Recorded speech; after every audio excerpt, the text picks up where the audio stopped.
താജ്മഹലിനാണോ കുത്തബ്മിനാറിനാണോ ഏറ്റവും ഉയരം കൂടുതൽ? വൺ മാൻ ഷോ സിനിമയിൽ ജയറാമിനോട് കോടിപതിയാകാൻ ചോദിക്കുന്ന ചോദ്യമാണ്. താജ്മഹൽ തന്നെയാണ് അതിനുത്തരം. മിനി മെട്രോ എന്നാണ് ഇത്തരത്തിലുള്ള ഓട്ടോകൾക്ക് പൊതുവെ പറയാറ്. റോഡിനോട് ചേർന്നുള്ള കവാടത്തിൽ നിന്ന് ഏതാണ്ട് 1/2 കിലോമീറ്റർ ഉള്ളിലേക്ക് പോകണം താജ്മഹലിനടുത്തേക്ക്. ഉള്ളിലേക്ക് പ്രവേശിച്ചപ്പോൾ തന്നെ നിരവധി ഗൈഡുകൾ നമ്മളെ സമീപിച്ചു. താജ്മഹലിന്റെ അവിടെ വലിയ ക്യൂ ആണ്. ക്യൂ നിൽക്കാതെ അകത്തേക്ക് പ്രവേശിപ്പിക്കാം. 900 മുതൽ 1200 രൂപ വരെയാണ് അവർ ഫീസായി പറയുന്നത്. പ്രവേശന കവാടത്തിന്റെ അവിടുന്ന് തന്നെയുള്ള ടിക്കറ്റ് എടുക്കുവാണെങ്കിൽ ഓൺലൈൻ പേയ്മെന്റ് ചെയ്യാം. ഈ കാണുന്ന സ്കാനർ സ്കാൻ ചെയ്താൽ നമുക്ക് പേയ്മെന്റ് ചെയ്യാൻ പറ്റും. അകത്തേക്ക് പോയാൽ ബൈ ക്യാഷ് മാത്രമേ പേയ്മെന്റ് ഉള്ളൂ. പോലീസുകാരാണ് നമ്മളോട് പറഞ്ഞിട്ടുള്ളത്. തലയ്ക്ക് 900 രൂപ വെച്ച് തരുവാണെങ്കിൽ VIP എൻട്രൻസ് വഴി അകത്ത് പ്രവേശിപ്പിക്കാമെന്നാണ് ഓഫർ. ഇക്കണ്ട ആൾക്കാർ മൊത്തം 900 രൂപ കൊടുത്തിട്ടല്ലോ താജ്മഹൽ കാണുന്നത്. ഞങ്ങളും അവരുടെ ഒപ്പം കണ്ടോളാമെന്ന് പറഞ്ഞ് നമ്മൾ ഓഫർ നിരസിച്ചു. ഈ ഇലക്ട്രിക് വണ്ടിയിൽ വെസ്റ്റ് ഗേറ്റ് വരെ പോകുന്നതിന് 20 രൂപയാണ് ആയിട്ടുള്ളത്. ഗൂഗിൾ പേ ആയും ക്യാഷായും കൊടുക്കാം. വെള്ളിയാഴ്ച ദിവസങ്ങളിൽ പ്രാർത്ഥനയും മറ്റും നടക്കുന്നതിനാൽ സഞ്ചാരികൾക്ക് പ്രവേശനമില്ല. രാവിലെ ബ്രേക്ക്ഫാസ്റ്റ് സ്കിപ്പ് ആയതുകൊണ്ട് തന്നെ ലഞ്ചും സ്കിപ്പ് ആകണ്ടല്ലോ എന്ന് കരുതി ആദ്യം കണ്ട ഹോട്ടലിൽ തന്നെ കയറി. ഫുഡിന്റെ വില ഇവിടെ പറയുന്നില്ല, അത് ഡിപ്പെൻസ് ആണ്. ഫുഡും കഴിച്ച് നേരെ വെസ്റ്റ് ഗേറ്റിലേക്ക് പോകുന്ന വഴി കണ്ടതാണ് കുറച്ച് കുരങ്ങന്മാർ. യായു അത് കണ്ട് പെട്ടെന്ന് അട്രാക്റ്റഡ് ആയി. അല്ലെങ്കിലും കുട്ടികൾക്ക് ഇതൊക്കെ ഭയങ്കര ഇഷ്ടമാണല്ലോ. അവിടെ കൃത്യമായ നിർദ്ദേശമുണ്ട്, കുരങ്ങന്മാർക്ക് ഫീഡ് ചെയ്യാനോ അതുങ്ങളുടെ അടുത്ത് പോകാനോ പാടില്ലെന്ന്. വെസ്റ്റ് ഗേറ്റിലാണ് നമുക്ക് സെക്യൂരിറ്റി ചെക്ക് വന്നിട്ടുള്ളത്. അവിടെ നമ്മുടെ എൻട്രൻസ് പാസും കാണിച്ച് സ്ത്രീകൾക്കും പുരുഷന്മാർക്കും 2 ക്യൂ ആയിരുന്നു. ക്യൂവും കിടന്ന് അപ്പുറത്തേക്ക് എന്നെയും വെയിറ്റ് ചെയ്ത് 2 പേരും നിൽക്കുന്നതാണ് ആ കാണുന്നത്.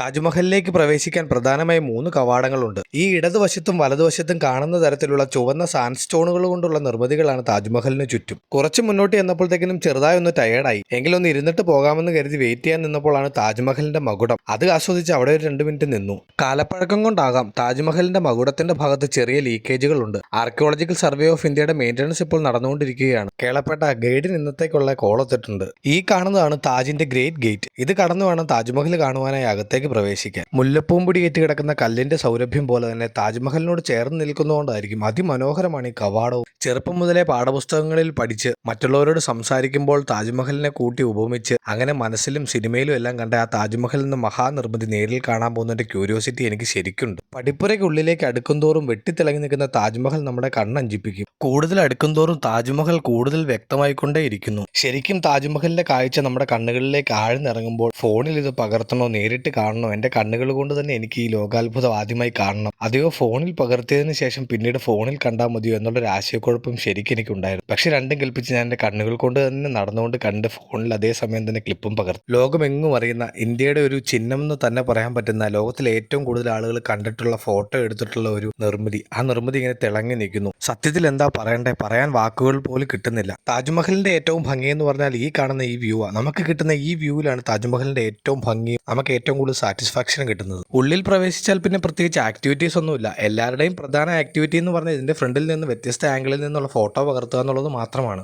അതിനിടയിൽ ചെറിയ മൈതാനം പോലെയും കുറച്ച് ഇടയൊക്കെ കണ്ടപ്പോഴത്തേക്കിന് യാതൊരു ഇൻട്രസ്റ്റ് ആയി. യാതൊരു ഡാൻസ് കളി ഓട്ടോ ഒക്കെ ആയിരുന്നു പതിവ് പോലെ തന്നെ. പല ടൂറിസ്റ്റ് സ്പോട്ടിലും പോയപ്പോൾ നിരവധി ഫോട്ടോഗ്രാഫേഴ്സ് നമ്മൾ അപ്രോച്ച് ചെയ്തിട്ടുണ്ടെങ്കിലും അവിടെ നിന്നൊന്നും നമ്മൾ ഫോട്ടോ എടുത്തിട്ടില്ല. എല്ലാം നമ്മുടെ ഫോണിൽ തന്നെ പകർത്തിയ ഫോട്ടോസേ ഉള്ളായിരുന്നു. പക്ഷേ ഇവിടെ നമ്മളൊരു ഫോട്ടോഗ്രാഫറിന് തലവെച്ച് കൊടുത്തു. താജ്മഹൽ ബാക്ക്ഗ്രൗണ്ട് വരത്തക്ക രീതിയിൽ ഒരു ഫാമിലി ഫോട്ടോ എടുക്കാം, 80 രൂപയല്ലേ ഉള്ളെന്നോർത്ത് നമ്മൾ ഓക്കെ പറഞ്ഞതാണ്. പക്ഷേ എന്താ സംഭവിച്ചതെന്ന് വെച്ചാൽ കുട്ടിയുടെ സിംഗിൾ ഫോട്ടോ, എൻ്റെ സിംഗിൾ ഫോട്ടോ, ഫാമിലി ഫോട്ടോ, അമ്മൂൻ്റെ സിംഗിൾ ഫോട്ടോ, അങ്ങനെ ഡിഫറൻ്റ് ആയിട്ട് പുള്ളി ഒരു 8-10 ഫോട്ടോ സെറ്റ് ചെയ്തേ. താജ്മഹൽ എല്ലാം ഒന്ന് ചുറ്റിക്കറങ്ങി ചെല്ലുമ്പോഴത്തേക്കിനും ആളുടെ മകൻ എക്സിറ്റിന്റെ അവിടെ നമ്മുടെ ഫോട്ടോസിന്റെ ഹാർഡ് കോപ്പിയുമായിട്ട് വെയിറ്റ് ചെയ്യുമെന്നാണ് ആൾ പറയുന്നത്. അതിനായി ഇറങ്ങുമ്പോൾ വിളിക്കുവാൻ വേണ്ടി മകന്റെ ഫോൺ നമ്പറും തന്നു. കുറച്ചുനാൾ മുമ്പ് വരെ വിചാരിച്ചുകൊണ്ടിരുന്നത് താജ്മഹൽ ഡൽഹിയിലാണെന്നാ. പിന്നീടാണ് മനസ്സിലായത് താജ്മഹൽ UP-യിലാണ് സ്ഥിതി ചെയ്യുന്നതെന്ന്. താജ്മഹലിന് ചുറ്റും കാണുന്ന ചുമല കെട്ടിടങ്ങളിൽ ഖബറുണ്ട്, മറ്റ് കാണുവാനുള്ള കാര്യങ്ങളൊക്കെ ഉണ്ട്. നമ്മൾക്ക് എന്തായാലും താജ്മഹൽ മാത്രം കാണുന്നുള്ള ഒറ്റ ലക്ഷ്യത്തോട് വന്നുകൊണ്ട് അത് മാത്രം സഫലീകരിച്ച് തിരിച്ചു പോരാമെന്നുള്ള പ്ലാനാണ്. അങ്ങനെ താജ്മഹലും പരിസരവും ആസ്വദിച്ചു നിന്നപ്പോൾ പെട്ടെന്നൊരു മഴ പെയ്തു. മഴ നമ്മളെ ഒട്ടും തളർത്തിയില്ല.